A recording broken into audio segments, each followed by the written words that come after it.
Hello guys, welcome to the Trading Parrot. With the exception of Michael Saylor and the inflows on ETFs spot, which have been pretty much in the green for the past few days, whales have been distributing. We're gonna do a magnifier glass specifically to understand how these large wallet holders are prepared for the FOMC meeting. We're also going to put 3 hypothetical scenarios, no rate cuts, 25 and 50 basis points, and see how can we take the most advantage with a trade a few days before or a few days after. Guys, if you like this type of content, make sure that you're subscribed to the channel, hit the notification bell to get notified every time I put out one of these videos. Can we get 1,000 likes in this video? I really prepare great scenarios that I think you're gonna enjoy. Let's also have a look at what's going on with the altcoins.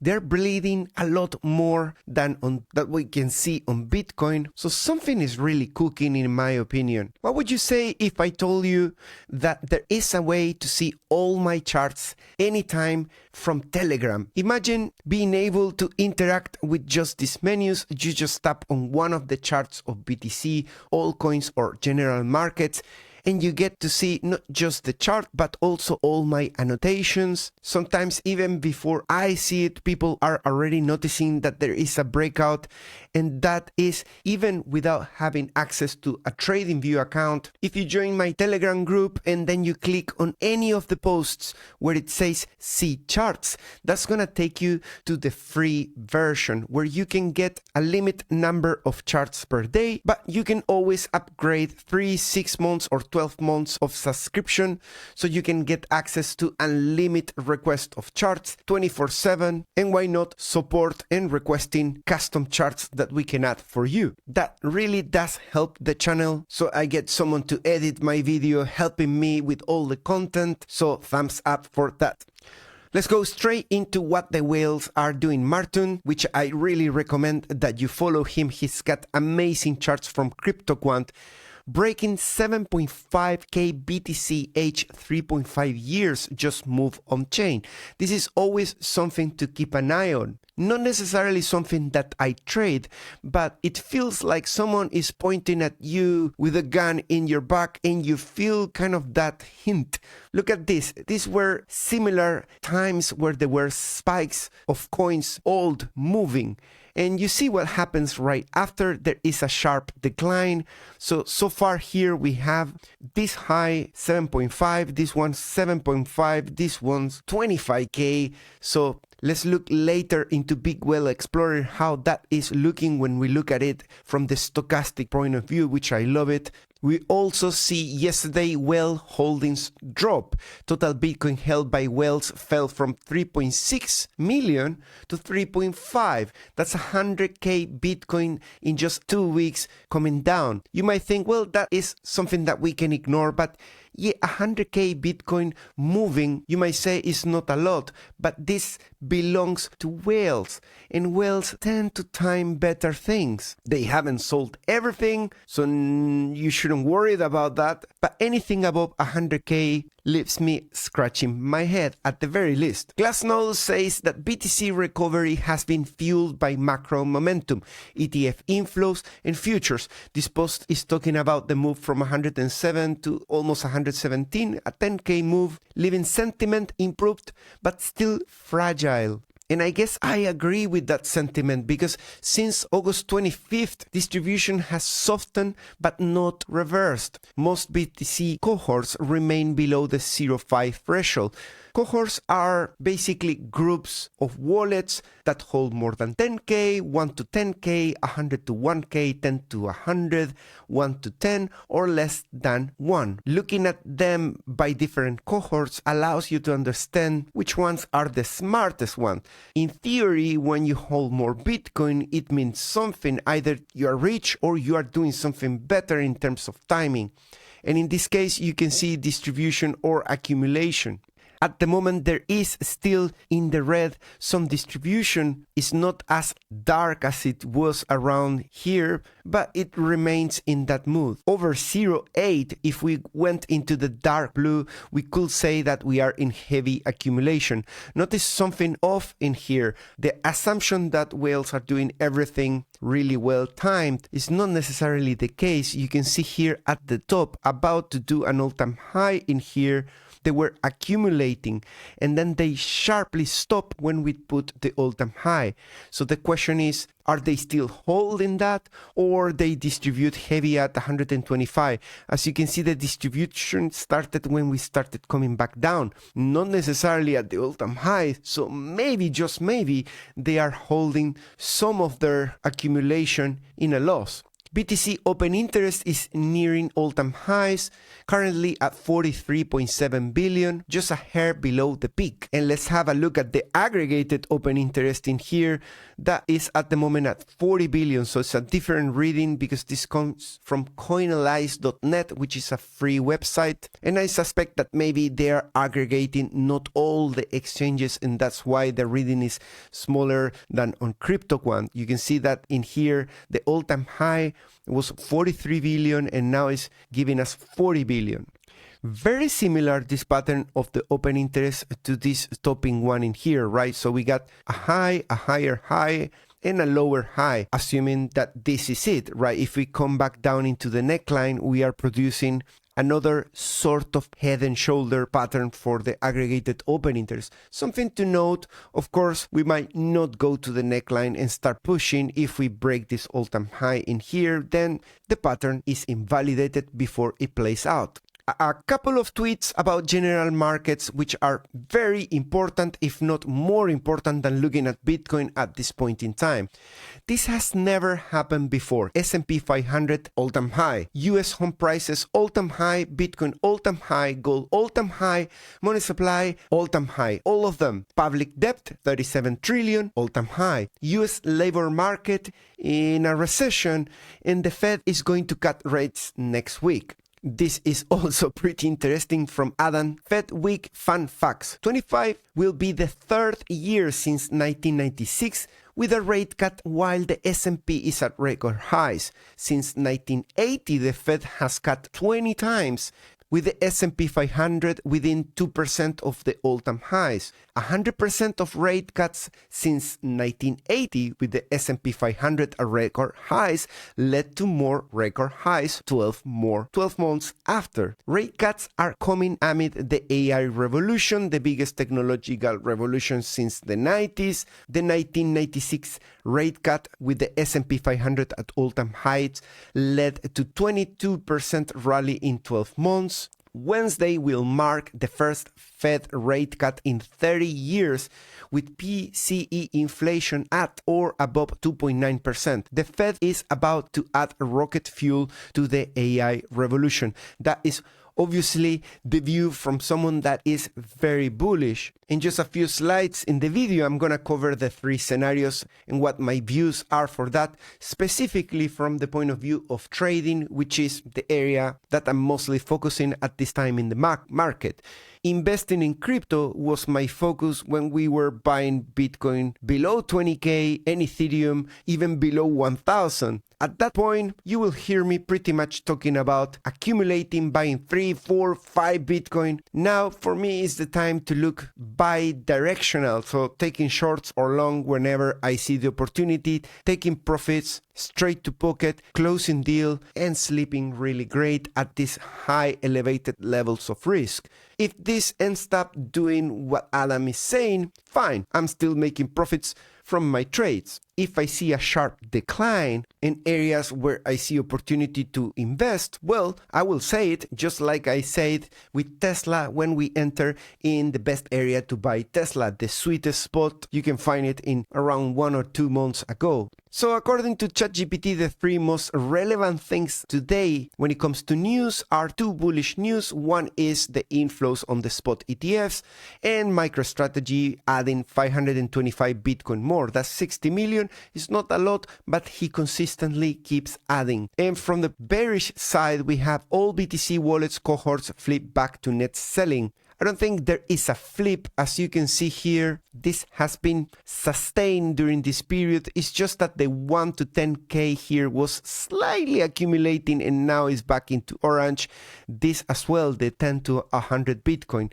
But the 100 to 1K and the one more than 10K, which are the largest, have been distributing consistently since the all-time high. And my Patreon community is leaving me in here some questions that I will try to answer within the video. If you want to join, you can find the links in the description. Eric is asking, evaluation of alts versus BTC, why alts taking a bigger dump? Oh yeah, I was talking about that precisely.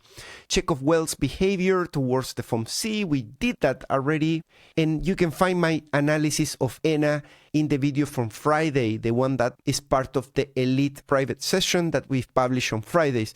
Possible BTC moves, we'll do this precisely. I like the idea.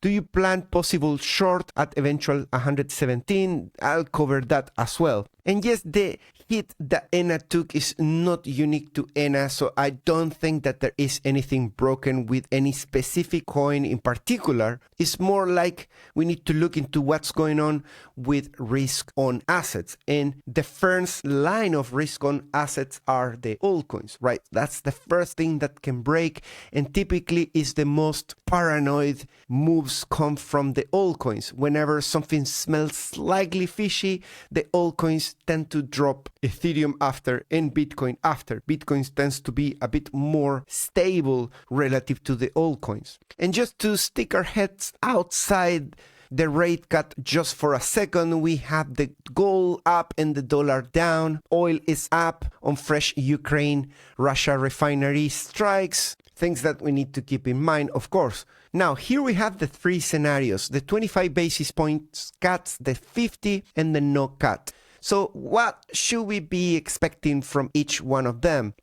25 basis points is qualified as whipsaw. Minutes to hours, a small up, then a fade if guidance is hawkish. In terms of ranges that we could consider, according to ChatGPT, I'll give you my take as well. Low is 112, 114. That is the area that we haven't gone yet since we reached 117.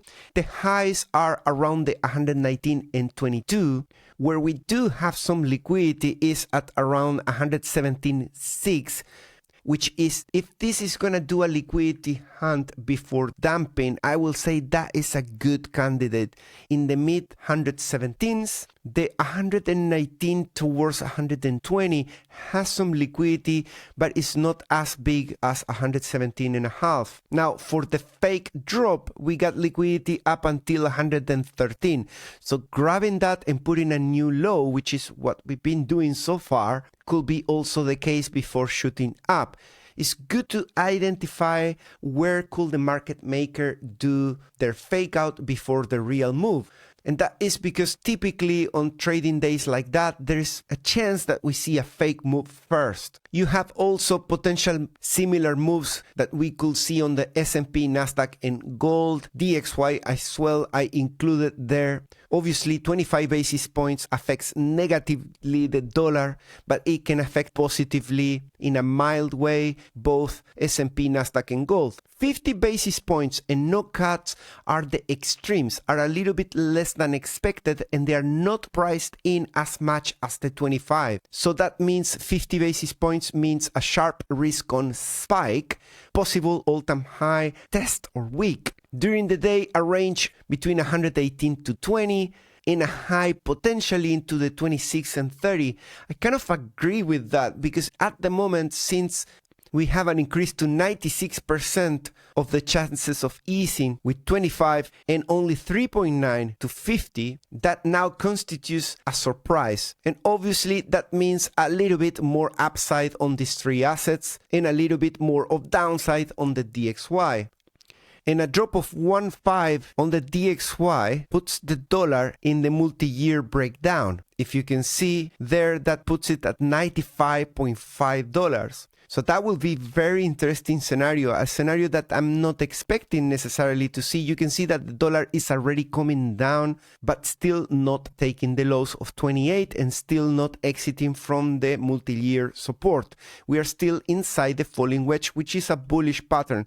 And as long as we defend now this low of 34 up until 32, I will say, we can bounce from there and potentially put a new high on the RSI, in which case we could still see that upside for the dollar. No cut is a surprise, but for the other end. In that case, we could take the liquidity that we have at 107 and the range high should remain around where we are here in a dead cat bounce risk event. Remember that we've been talking about that potential for this leg in here of 3 candles turning into the dead cat bounce, similar to what we have seen most of the times where we see the bull market support band flipping the red to the top, right? Dead cat bounce, in this case, not dead cat bounce because this started from an area where we were still above the red. In that case, obviously, general markets also follow through with the downside, and in that case, we see the DXY pushing higher and potentially breaking out from the falling wedge. Notice that 0.3 to 0.8 still kind of leaves the dollar at final support of multi-year. Markets are heavily pricing 25 basis points, estimates a cluster of 90 to 96. BTC sits at 115 to 16, about 8% below the recent all-time high. Options desks say downside fear have eased, but magnitude depends on the cat plus guidance. Buy the rumor, fade the news, risk is elevated in the base case. So obviously ChatGPT is gonna offer a bunch of trades on the 25 basis points. Is divided in two, whether there is a dovish or a hawkish tone. That adds to the complexity of the day, of course, because you get the basis points first and then you get the tone right after, and the tone can really change all of this. I'm sure that people are plugging in the speech into AI to try to read the tone up front and trade it. On the dovish tone, we got a breakout long only on strong reclaim close of 120k with a take profit at 122.25. Hawkish tone, of course, slightly lower the target. 50 basis points where we could get closer to the all-time high, a flash, losing the 123.5, then exit. If no cut, then we're targeting the lower end towards 108.6 where we have this liquidity that we've been talking about. Remember, this area at the top is the perfect area for a liquidity hand, a higher high that doesn't hold. But we need the conditions so it doesn't hold. Be careful entering there with high leverage because it could pinch that and then the tone could make the price go way higher than you expect and then hit your stop loss or leave you underwater. So plan for the scenario of the underwater. What are you gonna do, where you're gonna exit, and never place a stop loss at an area of high liquidity like the ones in yellow I was showing you. So note as well the price action structure, right? You have these highs at the all-time high, then you have the high prior to this weekend at 117.5, and currently we haven't been able to take this high. So from the point of view of highs, we still don't have a structure that calls for a full reversal. Why? Because we have all this length in here and just this move there that is still at risk of turning into a dead cat bounce. So ideally, we want to take this high in here, place some price closing around there, and then turn that into support or slightly lower, but a continuation, a follow through with swings towards the upside will be more healthy than just a straight bear flag like this. The bear flag doesn't have to play out 100%, of course, there are no certainties, but it's just so far the perfect bear flag, and I want that pattern to break to really buy into a V recovery, which will be something like this into the beginning of October.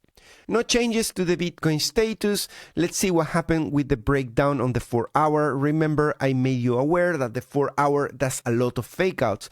Currently, this is turning into one. If we can close above 55, then we are back above support. But what we need to do now is move the line like this to see if we get a further breakdown around that. So that is 49.62. Let's update it in reverse RSI. That's now updated, and our most immediate support is 115.1. We remain with the resistance at 123.8 on the 4-hour. That is if we get it all the way to the top of the range, and the 27 at the bottom, coinciding with the price of 111.1. On the daily, we are still against daily resistance of 61. Nothing has really changed. We're just tapping and tapping that resistance, but not being able to break it. You can see how close we've been to that with a double top so far. Momentum continues to decline for a third day here on the histogram. That is because we are still against the resistance. The CPR keeps us trapped around that area. You can see in here how much we are trying to break the pivots of September, but still no luck. And as we were losing support in here at 114, you can see that there were too many shorts and a lack of longs as well. That's the ratio longs versus shorts used for leverage squeeze.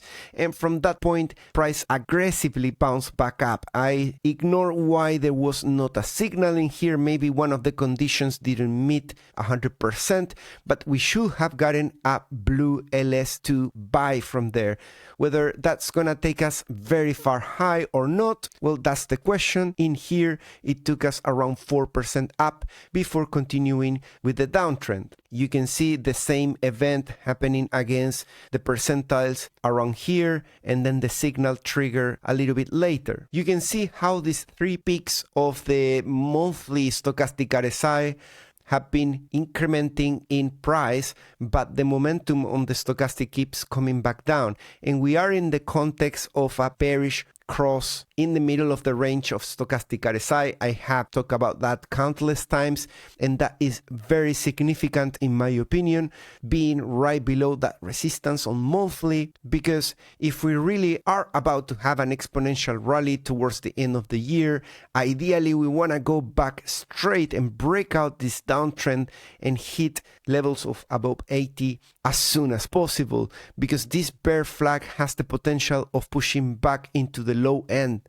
and that low end has historically turned into the final bear market. We even did calculations on what levels of price we need to achieve a stochastic RSI that opens the mouth instead of closing it, producing the cross. That was 130 if you missed the video last week. Interestingly, Big Whale Explorer is not showing big signs of distribution. We have just some deposits of 11 or 10K multiple days in a row, but that is compensating also with some outflows. So that's why Big Whale Explorer is a great tool, because we can discard some of these inflows, outflows. If they compensate, it means that they are just probably going from one wallet to another and not necessarily just into the exchange and sitting in the exchange. Or maybe a group of them are placing it in the exchange to distribute, but some other people are selling. Maybe they are not the same. We don't know, but there is definitely something compensating in the past week. And that's why we are not getting readings spiking in the stochastic view of this ratio. If that's still not clear, I'm trying to say that there is no alarms yet at this point in time. Well, there are from before, and they might still, some of them sitting in the exchange. That could be dry powder for downside, but no further new dry powder coming in the past week. Spot ETFs, yes, it continues in the green. Yesterday there was additional 259 on BTC, and on Ethereum, 2 very strong days, 400 and 359. So Ethereum looking like this tends to forecast what could happen to the altcoins. So if the altcoins are having a little bit of downside, but you see Ethereum doing kind of well and recovering, that might mean that the altcoins are also going to continue to the upside. Also, we might have as well an all-time high If you focus on this area in here, that point there I think is just 100 above this one here. So the cumulative is probably at an all-time high or about to be on one.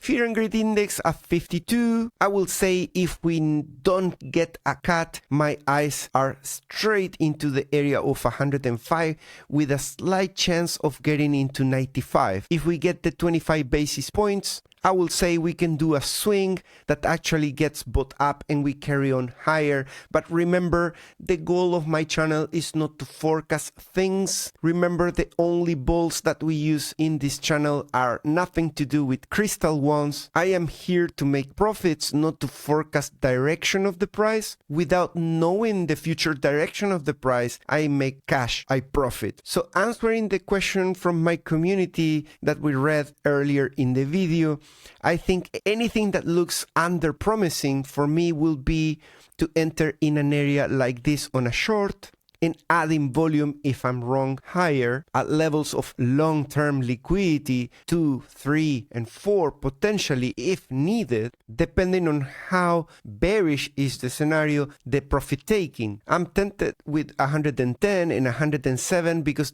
those are very obvious low-hanging fruits for profit taking, but maybe potentially just trailing towards that area and seeing if we can really get into 105 or the 95. This is a good point to look at. The last 30 days, there is a wick there at 117, so I'm gonna keep it in mind.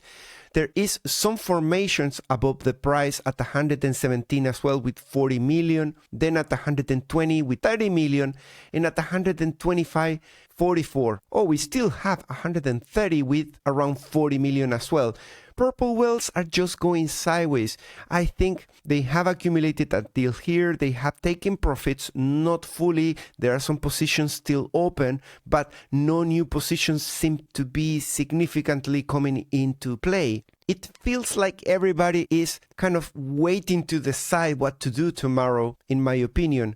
We have some wall here of selling at 116,400, and there is an interesting level at 113.3. Very sneaky, waiting for that potential lower low. If you continue with this trend, that is kind of hinting towards a level around here. So keep it in mind. As I say, longs and shorts at the moment are both pointing down, and there is some sort of reduction as well of open interest, confirming the fact that people are still deciding where to place their bets. CBD coming down. And in terms of limit orders, where can we find them? Let's have a look at the order book, and you can see something very interesting. Yesterday, everything was entering into the green, placing limit orders with bidding right below the price at different deviations of the price, from 0 to 1, 1 to 2, 2 to 5, 5 to 10, 10 to 20, and 20 and beyond. Everything was support, but now it's slightly different.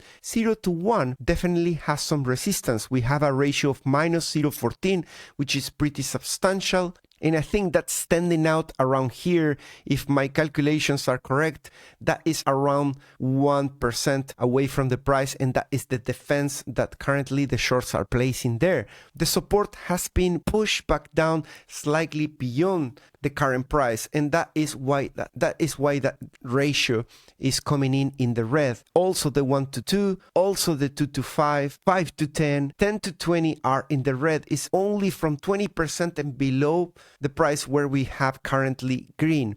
Something is shifting today. I don't know. Let's have a look at the general markets as well later to see if that is coming from there. Still, we have a wall of longs in the risk in the ratio here. You can see 156, and if I remember right, yesterday at the high that was at around 300 and something, so it has sliced half, but it's still there, putting the longs at slightly higher risk. And our bear flag continues to increase and it has managed to get to 117, but now is producing what I will call a mini bull flag inside here, and the double top still not playing out.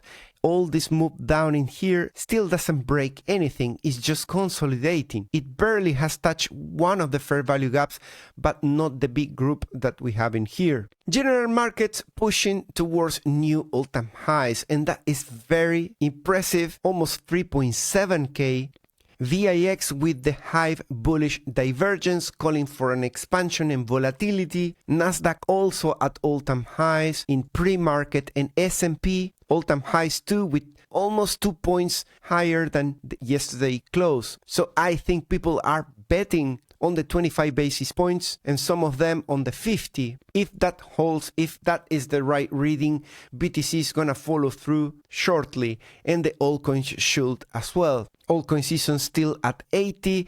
We can see some coins rallying like IMX and AVAX. Aeros doing some news as well. As I said, I'm still expecting that the BTC dominance could do a mini spike in here in September. Within the next month, we should have a spike into the resistance of the previously lost support, anywhere from 36 into 45, 46 in this area, before deciding if we are gonna get further downside. I think we have had already one leg down, two leg downs, and there is almost no upside. So it's kind of overdue to see Bitcoin dominance to take some of it.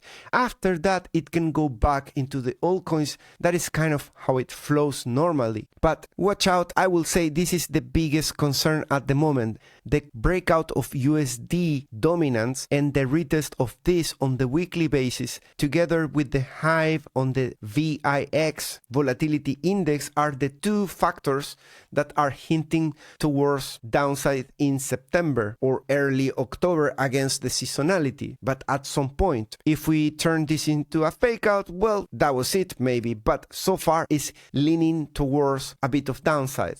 Guys, thanks so much for watching the video. Remember to have a look at the links in the description if you want to join my Patreon, or if you're looking for an exchange to trade non-KYC. And remember that non-KYC allows you to do deposits and withdrawals of crypto. Of course, as soon as you start moving fiat, you're gonna have to do KYC. I thought that was obvious, but some people didn't know about that. I don't think there is a single country that allows you to withdraw a decent amount of fiat or deposit it without doing KYC nowadays. So KYC is just for crypto. You deposit crypto and in 5 seconds here you are trading with 2bit. Then you take profits and you withdraw it into a wallet. That's how it goes. Thanks so much for watching. I'll see you on the next one. Bye bye.